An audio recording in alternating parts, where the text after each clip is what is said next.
Hello guys and welcome to a brand new video. Today we're going to be talking about 10 NFL players that appeared in movies.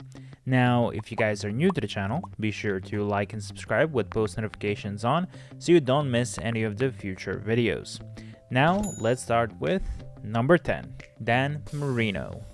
Not to diminish the roles of other Miami Dolphin players and staff who appeared in Ace Ventura, the Pet Detective, but we should really talk about Dan Marino's role in this movie. Marino plays himself and is blamed by Ray Finkel to be the reason his football career was ruined. Marino's big moment comes when he notices the bulge in the back of Einhorn's underwear, which ultimately proves Ace's theory. Since the NFL couldn't give this man a Super Bowl, the least we can give him is that this is one of the most memorable football cameos people will definitely remember.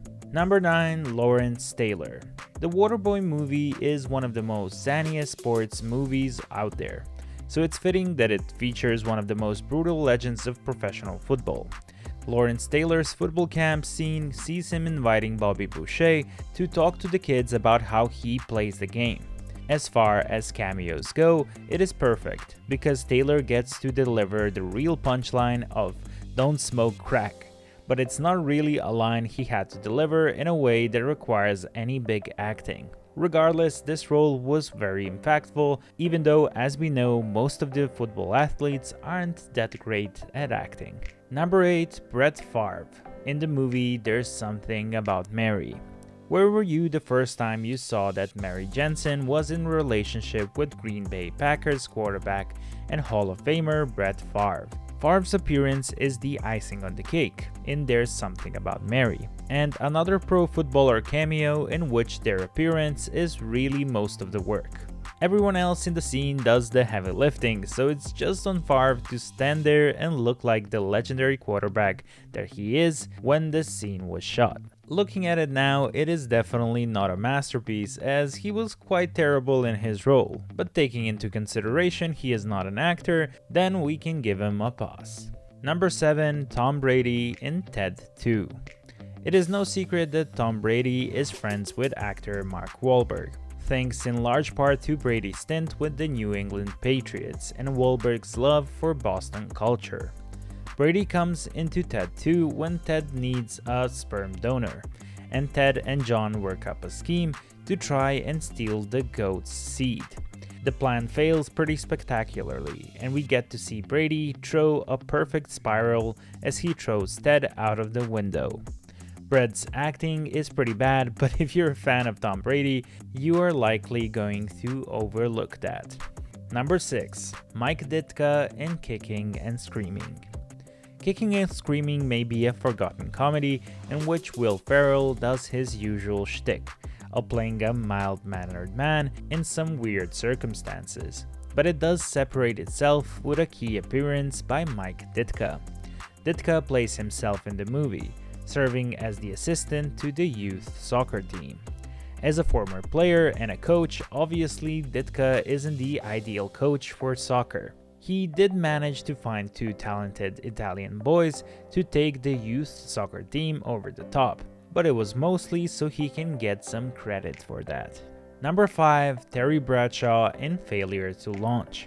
Terry Bradshaw was a great quarterback for the Pittsburgh Steelers. While he never put up eye-popping numbers, he always seemed to make the plays when he had to.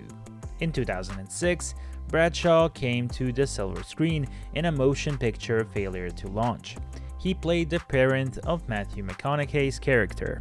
In one notable scene, he appeared nude, which his own daughters didn't even know about until they saw the movie's premiere with their grandfather. Regardless of his roles, on October 11, 2001, Bradshaw received a star on the Hollywood Walk of Fame, the first NFL player to do so. Number 4, Emmith Smith in The Little Giants.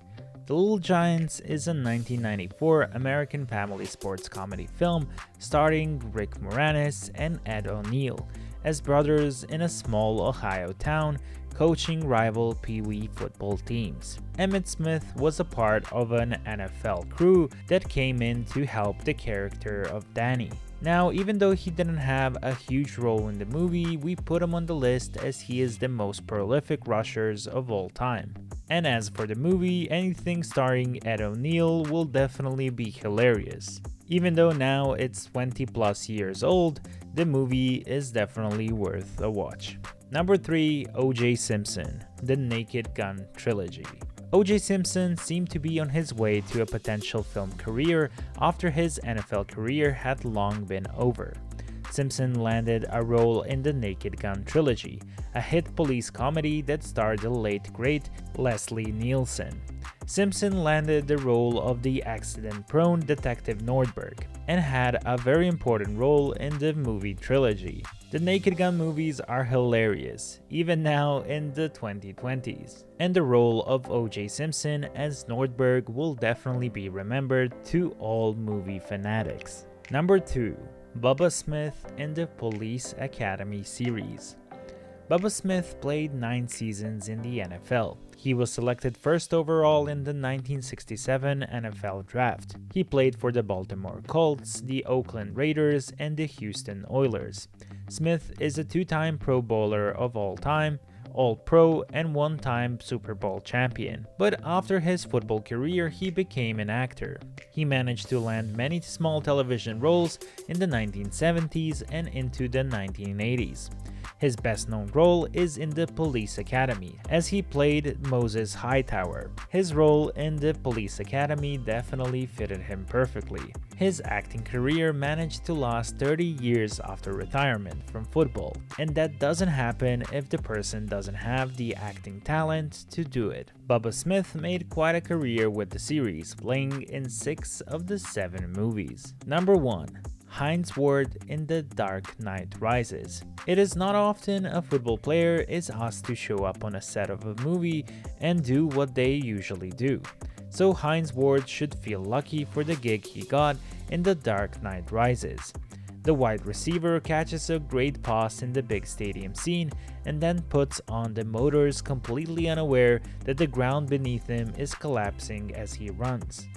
Ward plays himself in the movie, but as a professional athlete for the Gotham Rogues, it's like playing a fictional version of himself. Regardless, this scene is impactful, cool, and exciting.